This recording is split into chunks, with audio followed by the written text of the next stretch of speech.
Hey everybody, so I'm going to talk to you about the STL Tones ControlHub, and this is the review you want to watch because I'm going to tell you the pros and the cons. I paid for this software. This is not a paid review. I know that STL gave this plugin to a lot of the top influencer guys on the internet, and they're all doing their reviews and they're all telling you the positive points of this software. And it is really a great concept, but there are definitely a bunch of limitations and cons, and I'm going to show you the pros and the cons. I'm going to go over the software concept really quick.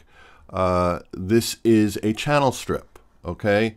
And the idea of this software is the channel strip comes with a core preset for guitars, bass, drums, keyboards, vocals, master bus, effects, etc. So the idea here is you can take a bass guitar like this,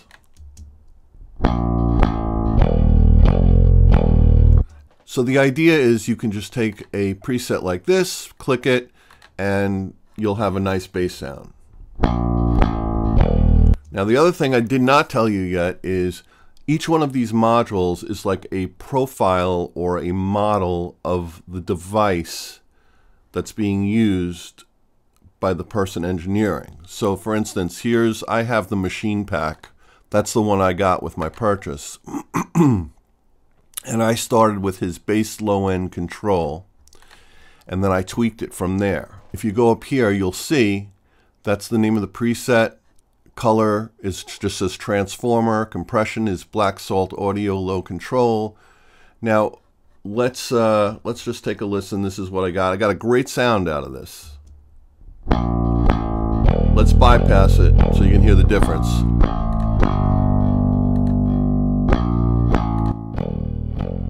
That's bypassed, and that's clicked in.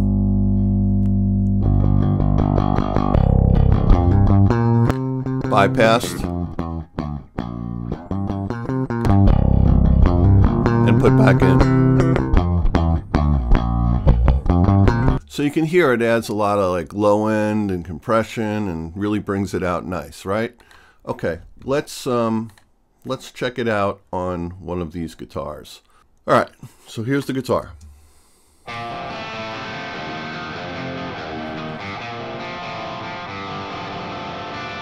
So I can go to the core library and I can go to guitar, and I'm just going to say electric guitar bus. I'm just saying guitar electric rhythm. So I click that and you'll see up here colors API, compression 1176, master EQ API, effects none, and it comes like this. It's already got the presets going.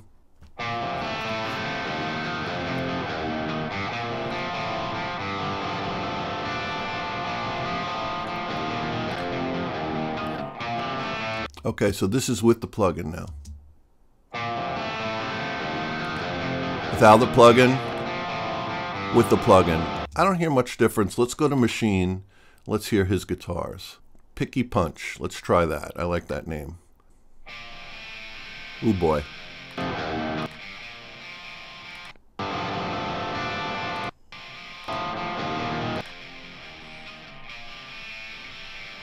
So a lot of low end is pulled out. Again, I don't know. It's not really a good starting point for me. You're limited to these starting points, and they may and they may not work. That's a little better.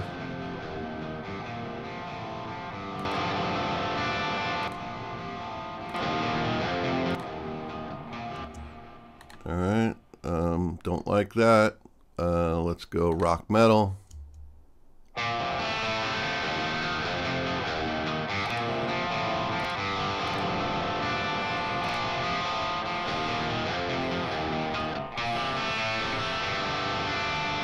So that's the starting point. I'll go with the rock metal. Logic Studio FET compression, solid state SSL EQ, and black box HG2. All right. So let's see here.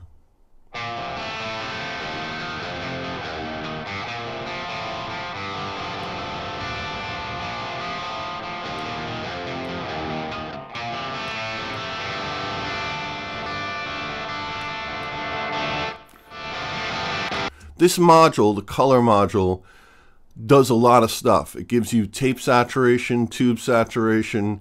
It gives you a preamp with some EQ. I find you can do a lot in this color module.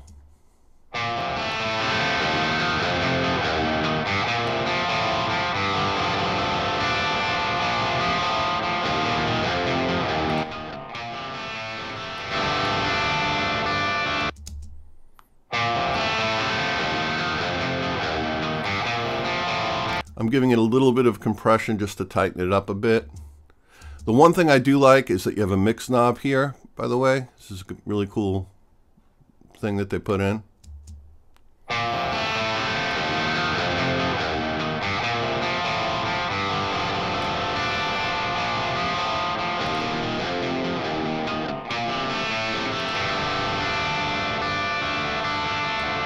So he's scooping out a lot of mids here. 293, 497 he's pushing.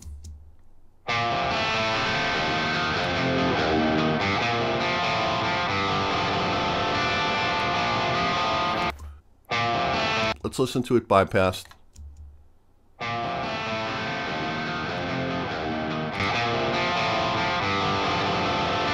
Now, let me just show you, I was using this plugin, the SSL plugin, to get my sound before I was using the ControlHub. Let's listen to the differences, okay? Let's bypass that and let's turn back in the SSL plugin. Hear the sound I had.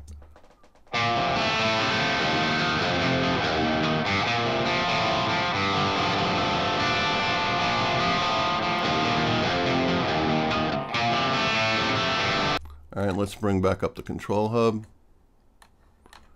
And let's listen to that as well. Bypass that. Here's the ControlHub.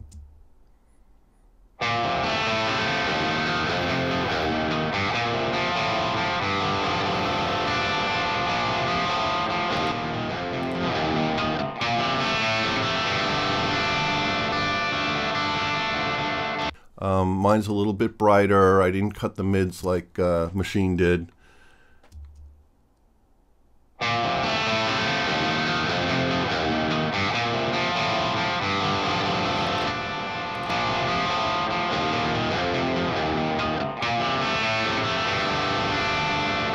For me, on this particular song, I like where I have my guitars better with my SSL plugin than I do with my ControlHub. I really like where the bass guitar is with ControlHub, so I'll use it for that. But I'm going to put back this, take this out here, and just to give you an idea of what it sounds like.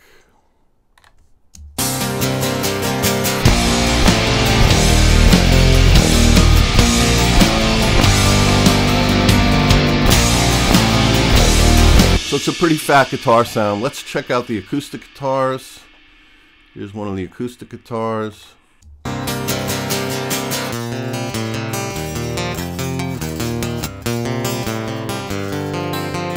right, let's put ControlHub in. See what we can get with ControlHub. Again, I'm going to use the stock core stuff that it comes with. Acoustic guitar, Air EQ. Let's take a listen.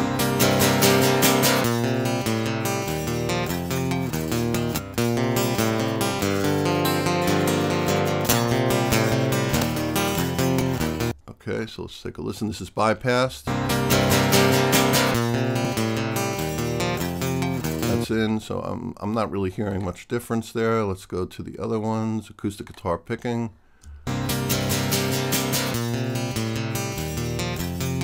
That sounds pretty good.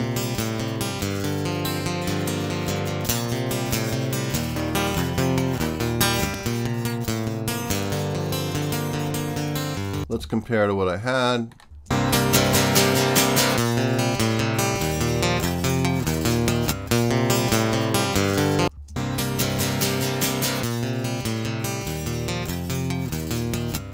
So this is a bit thinner, a little bit more compressed. Again, I think I like what I have over here better with my SSL settings. You can see I've done a lot of stuff in here. I've high pass filtered at 63.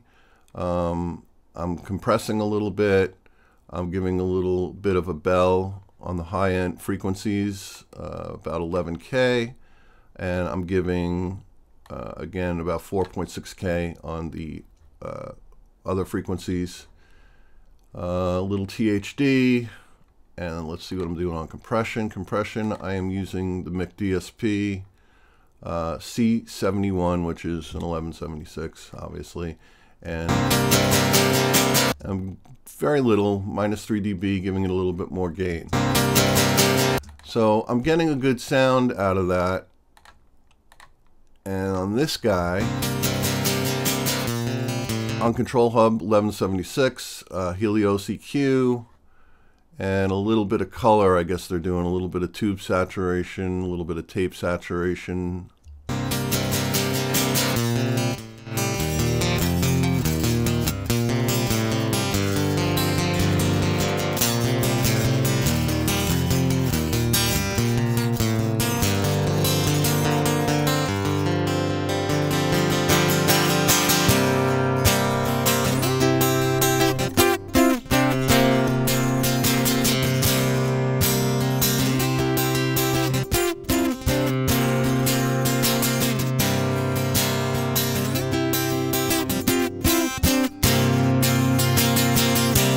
So I could tweak this and get a sound that I would like, but not always, and that's kind of the problem. So let me talk about the cons of this software now. Okay, here are the cons, and again, this is something that if STL sees this video, this is something you guys should really consider doing in the next version of this software. Okay, I mean overall, it's a nice single chain they give you here. I wish the interface was a little cooler overall. Up here, it shows you what, like the color. It shows you what they modeled the color after. Like here's the compression. It's an 1176. I wish this was just a little better to read, maybe a different color, and that's just pet peeves. But let's get to the real nitty gritty. So again, this channel strip is a signal chain, and these modules are stuck where they are, meaning I can't take this master EQ, click on it, and move it over here, or vice versa. So it would be nice to be able to reposition any of these modules in the chain where I wanted them to be. That's the first thing. Second thing that I think they really need to do is, yes, you have the artist packs and you click on machine and you can, you know, choose a starting point, right? And again, it's the same thing. You pick a starting point, and whatever that starting point is, whatever device they were using, they modeled to that effect. For instance, the 1176 is modeled here as the compression, right? The 1176 here is modeled to this compressor. Let's say I really like Machine's 1176 compressor, but I want to use Mark Lewis's API EQ. Well, I should be able to click on this up here and select the API EQ from Mark Lewis, his model of that EQ. But I can't do that. I have to go with whatever their signal chains were. And I get the concept. It's a great starting point. I also want to have the versatility and the ability to choose my own stuff as well if I'm not getting the sound I want out of the signal chain presets. So I think you guys have some work to do there. Again, I want to be able to click up here, and if I own the Mark Lewis sound pack, I want to be able to click up here and get his API EQ. I want to be able to go to color and get the Helios or whatever else you know I'm using here, the Loop Trotter Saturator, you know, whatever it is. I want to be able to click on this and have a whole list of different preamps or color drivers. And the same thing for the pre-EQ. This is just the preset name, and again, I don't think that should be there. The preset name should maybe be up here, and it should tell you what this pre-EQ is. I think the effects should also be able to, you should be able to click on the effects and pick whether you want a delay, ping pong delay, reverb, this, that. Add a little bit more versatility with that. So those are my cons. Those are my suggestions for the future version. And other than that, this is a great piece of software. It does work for a lot of different scenarios, and it's just another tool in your toolbox. But don't buy this thinking that you can do your whole mix on it, because it might not work for your whole mix. On this particular song that I'm working on, it sounds great on the bass. I could use it on other sources, but I like what I'm doing better with the plugins that I'm, in control of other than this. I hope this review has helped. I'm really just trying to give you a very honest and in-depth look at how this software works. All right, till the next time, we'll see you later.